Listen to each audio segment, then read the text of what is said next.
इस्लामाबाद की कोसार मार्केट के अंदर एक अफसोसनाक वाकया हुआ है और उसके रीजन भी आपको जानने चाहिए ना। ख्वाजा साद रफीक और हनीफ अब्बासी वहां पे खाना खाने के लिए गए, खवातीन ने उनको देखकर नारेबाजी की और धांधली का शोर मचा। तो उसके बाद वहां पे लड़ाई शुरू हो गई और धींगा मुश्ती शुरू हो गई और मार कुटाई शुरू हो गई और खवातीन के साथ जो है वो लड़ाई शुरू हो गई साद रफीक साहब की और हनीफ अब्बासी साहब की वैसे बेसिकली लड़ाई हुई है। साद रफीक साहब फिर हनीफ अब्बासी साहब को लेकर गाड़ी के अंदर वहां से निकल गए। खवातीन के बारे में अभी तक नहीं मालूम कौन खवातीन है, लेकिन आम शहरी हो सकती है इस्लामाबाद की। देखिए, इस्लामाबाद की 3 सीटें और रावलपिंडी की 13 नशिस्तें, ये 16 सीटें तो सीधी सीधी पाकिस्तान तहरीक इंसाफ की सीटें हैं। इनमें एक सीट के ऊपर भी PMLN का कोई उम्मीदवार छोटी मोटी लीड से भी नहीं हार रहा था। ये बहुत कम भी लीड आप बताएं तो 30,000 25,000 कम से कम, वरना 60,000 70,000 हजार की लीड से ये लोग हार रहे थे वहां से, और वो इलेक्शन उनको जितवा दिया गया है। अब देखें ना, एक तरफ पब्लिक वो बाजारों में भी है, सड़कों पे भी है, रेस्टोरेंट में भी है, पेट्रोल पंप्स पे भी है, हर जगह पे आपको मिलेगी। और उस पब्लिक को पता है कि हमने वोट डाला था किसी और को, इनको जबरदस्ती जिता दिया गया है, तो वो आपको देखकर फिर रिएक्ट करेंगे। जमहूरियत तो यही है ना कि जिसका वोट है वो उसी का गिना जाए। अब जब जबरदस्ती लोगों को मुसल्लत किया जाएगा, जब जबरदस्ती लोगों को कुछ और नहीं कर सकती, तो ये अफसोसनाक वाकया है। ऐसे वाकयात नहीं होने चाहिए, लेकिन इन वाकयात को रोकने का जो सबसे आसान और बेसिक तरीका है वो क्या है? वो ये है कि लोगों ने जिसको वोट दिया उसकी जीत का नोटिफिकेशन जारी कर दिया जाए। सादा चीज ये है, इसके अलावा दूसरा हल कोई नहीं है। अच्छा जी, ब्यूरोक्रेसी का एक बड़ा इम्तिहान शुरू हो गया है और जो आरओज बने थे, जो लोग प्रिजाइडिंग ऑफिसर्स बने थे, उनके ऊपर बहुत ज्यादा दबाव है। कुछ प्रिजाइडिंग ऑफिसर्स ने मेरे साथ राब्ता किया 2-3 शहरों से। वो कह रहे हैं जी हम आपको बताना चाहते हैं कि हमसे क्या काम लिया गया और किस तरीके से लिया गया और ये धांधली किस तरह हुई है। अब लोग आगे बढ़ के बता रहे हैं, आरओज जो हैं वो भी छुपते छुपाते कहीं ना कहीं इंफॉर्मेशन लीक कर रहे हैं, बता रहे हैं कि उनके ऊपर कितना दबाव था और किस तरह दबाव था। अब ये मामला दबने वाला है नहीं, ये जहां खत्म होगा नहीं, क्योंकि इससे पहले निजाम को इतने गंदे और नंगे तरीके से कभी इस्तेमाल नहीं किया गया जैसे अब इस्तेमाल किया गया है। पाकिस्तान में सोशल मीडिया, खासतौर पे ट्विटर बंद है और उस ट्विटर को वजीर आजम पाकिस्तान इस्तेमाल करता है VPN लगा के। अंदाजा कीजिए आप, हुकूमत ट्विटर को बंद करती है और ट्विटर को इस्तेमाल करता है पाकिस्तान का वजीर आजम, और कैसे करता है? VPN लगा के। यहां से आप अंदाजा कर लीजिए ये आजादी इज़हार राय है पाकिस्तान में। और जो कम्युनिटी नोट्स वाला मामला है वो इनके गले पड़ा हुआ है। पहले झूठ बोल देते हैं, झूठ लिख देते हैं, फिर वो झूठ पकड़ा जाता है और ट्विटर जो है वो उसको आइडेंटिफाई करके छोड़ देता है। ये एक अजीबोगरीब चीज आ गई है ट्विटर पे। यही आपने झूठ बोला, आपने गलत बयानी की, लोगों ने रिपोर्ट किया, ट्विटर ने हकायक चेक किए और उसकी रोशनी में वहां पे एक कम्युनिटी नोट लिख दिया कि जी ये बंदा झूठ बोल रहा है, ये वाली बात ऐसे नहीं है, ये बात एक्चुअली ऐसे है। तो मरियम औरंगजेब के साथ और काकड़ साहब ने जो है वो इसको बदल के तो ये कहने की कोशिश की कि निब दे वलिद, बट ये एक्चुअली ये था नहीं। ये एक्चुअली जो है वो उन्होंने कहा था कि सर कलम कर दिया जाए, यानी सर उतार दिया जाए। मरियम औरंगजेब ने एक्चुअली ये कहा था, फिर ट्विटर ने उसकी तस्दीक की है। जिस तरह काकड़ साहब ने तारीफ की इलेक्शन की और उसके पूरे प्रोसेस की, उसके बाद ट्विटर ने तस्दीक की है कि ज्यादातर तो इलेक्शन में रिगिंग हुई है, बेईमानी हुई है, तो कम्युनिटी नोट के अंदर उन्होंने वहां पे भी लिख दिया। अब ब्यूरोक्रेसी के लिए प्रॉब्लम यह है कि समाजी दबाव बढ़ता जा रहा है।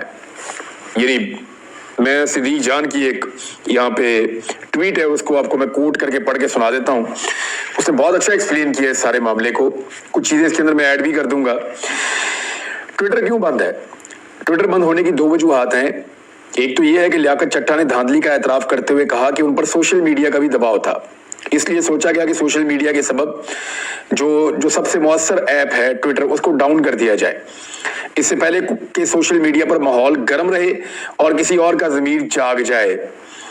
लेकिन दूसरी असल वजह यह है कि पाकिस्तान तहरीक इंसाफ ने हर जिले के DRO और हर हलके के RO का नाम और तस्वीर सोशल मीडिया पर डाल दी हैं, जिसके बाद बहुत से लोग इन ब्यूरोक्रेट्स की फैमिली का बता रहे हैं कि इसका भाई फलां है, इसका बाप फलां है, इसका कजन फलां है, ये फलां जगह का रहने वाला है, इनका कारोबार फलां है। इसी के साथ इन ब्यूरोक्रेट्स के खिलाफ सोशल बाइकआउट की मुहिम भी जोर पकड़ चुकी है। इस पर ब्यूरोक्रेट्स ने हाथ खड़े करना शुरू कर दिए हैं। ब्यूरोक्रेट्स ने जो शिकायत की हैं इनमें से सिर्फ 2 सुन लीजिए। ये 2 शिकायतें हैं और ये अपने सोर्स के जरिए से बता रहे हैं सिद्दीक जान साहब। इन शिकायतों से आपको आइडिया हो जाएगा कि होने क्या वाला है या क्या हो रहा है इनके साथ। एक ब्यूरोक्रेट के मुताबिक इसको अपने बच्चे स्कूल से निकलवाने पड़ गए क्योंकि दूसरे बच्चे कह रहे थे कि तुम्हारे अब्बू ने ज्यादती की है और तुम्हारे अब्बू अच्छे इंसान नहीं है, और बच्चे स्कूल से निकलवा दिए। उसने कहा जी दूसरे शहर में जाऊंगा और वहां पे बच्चे दाखिल करवाऊंगा। एक और ब्यूरोक्रेट ने कहा कि उनके वालिद घर के पास वाली मस्जिद में नमाज पढ़ते थे और वहां पे लोगों के तल्ख सवालात का सामना करना पड़ा, अब वो मस्जिद नहीं जा पा रहे। तो इस तरह की शिकायत और भी बहुत सारी आ रही है कि हमारे वालिदैन और हमारे बच्चों तक बात पहुंच गई है, ब्यूरोक्रेट्स का ये कहना है। फिर मरियम नवाज से और अनवारुल हक काकड़ से ब्यूरोक्रेसी के हक में बयानात दिलवाए गए, लेकिन ये तो वो लोग हैं जिनके अपने बयानात उनके अपने लिए फायदेमंद नहीं होते, तो ये ब्यूरोक्रेट्स को फायदा देंगे, तो वो नहीं दे पा रहे। फिर ओवरसीज पाकिस्तानी जो है वो भी ये मुहिम चलाते हैं, वो बताते हैं कि जनाब ये ब्यूरोक्रेट है और ये ऐसे है और उसको फैलाते हैं। तो वहां तो उस मुल्क के अंदर तो रोका नहीं जा सकता, ट्विटर को पाकिस्तान में बंद कर सकते हैं। तो बेहतर यही है कि जो ब्यूरोक्रेट्स ईमानदार हैं वो वीडियो रिकॉर्ड करें और अपने सामने कुरान मजीद रखकर गवाही दें, यकीनन उनके खिलाफ मुहिम फौरी तौर पर रुक जाएगी। अच्छा, ये पाकिस्तान में ना तब्दीली आ रही है बड़ी तेजी से, लोगों को नजर नहीं आ रही, समझ नहीं आ रही। ये जितने भी लोग ब्यूरोक्रेसी में या सरकारी ओहदों के ऊपर काम करते हैं ना, ये सब लोग हमारे मुआशरे के अंदर ही रहते हैं। ये ईद की नमाज हमारे साथ पढ़ते हैं, जुम्मे की नमाज हमारे साथ पढ़ते हैं, आगे पीछे हमारे साथ मस्जिदों में, बाजारों में, हर जगह पे मिलते हैं, स्कूलों में इनके बच्चे हमारे बच्चों के साथ पढ़ते हैं। अब ये वक्त बदल जाएगा, आप देखिएगा।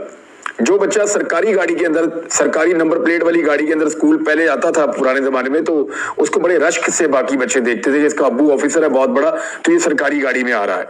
अब ये नहीं होगा।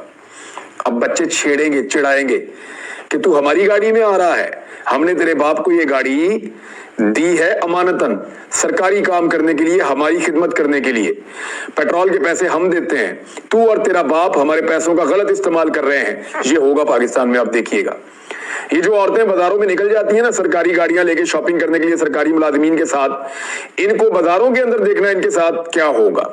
लोग इन्हें कहेंगे कि आप सरकारी गाड़ी में शॉपिंग करने क्यों आ गई हैं जी, ये तो हमारी गाड़ी है। मुझे याद आ गया, थोड़े दिन पहले मैं एक जगह शिकार खेलने के लिए गया, तो वहां पे एक गाड़ी के अंदर लोग शिकार खेल रहे थे, कुत्ते भी बीच में बिठाए हुए थे और गन शन भी, और वो सरकारी गाड़ी थी किसी डीपीओ की, पुलिस वाले की, ऊपर नीली बत्ती भी लगाई हुई है, हरी नंबर प्लेट भी है। वो वहां पे डट के शिकार खेल रहे थे और उस एरिया में खेल रहे थे जहां पे मना किया गया था, और उनको कोई रोक नहीं पा रहा था। उनके साथ गनमैन भी थे और सरकारी बंदे थे। तो मैंने उनकी गाड़ी के सामने गाड़ी लगा के तो रोक लिया उनको, और मैंने उनसे कहा कि जनाब आप मेरी गाड़ी में शिकार क्यों खेल रहे हैं। मैंने कहा गाड़ी आपकी तो नहीं है, तो सरकारी गाड़ी है। तो मैंने कहा ये मेरी गाड़ी है ना, सरकारी गाड़ी है, तो तुम मेरी गाड़ी में कैसे शिकार खेल सकते हो, टैक्स तो हम देते हैं।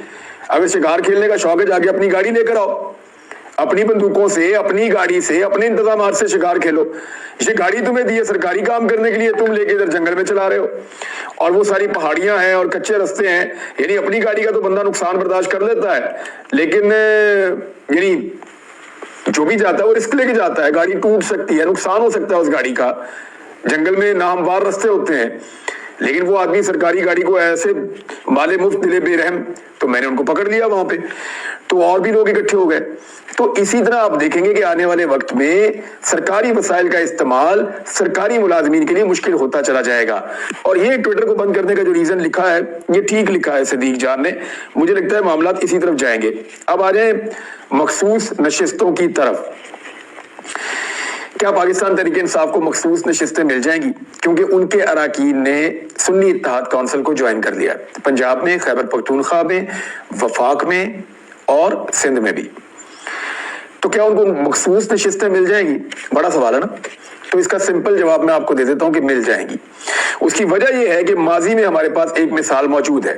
दो चीजें मैं आपके सामने एक्सप्लेन कर देता हूं। जब ये केस चल रहा था ना इंतखाबी निशान वापस लेने वाला, तो उस वक्त बैरिस्टर गोहर, जो पाकिस्तान तहरीक इंसाफ के इस वक्त करता धरता है, तो बैरिस्टर गोहर ने उस वक्त काजी फाइज साहब को कहा था कि आप हमारा इंतखाबी निशान वापस ले रहे हैं, तो हमारी मखसूस नशिस्तों का क्या बनेगा अगर हम जीत गए। तो काजी फायद ईसा साहब ने उस वक्त कहा था कि अगर आप जीत जाएंगे तो इसका हम हल निकाल देंगे। तो अब देखते हैं काजी फायद ईसा साहब इसका क्या हल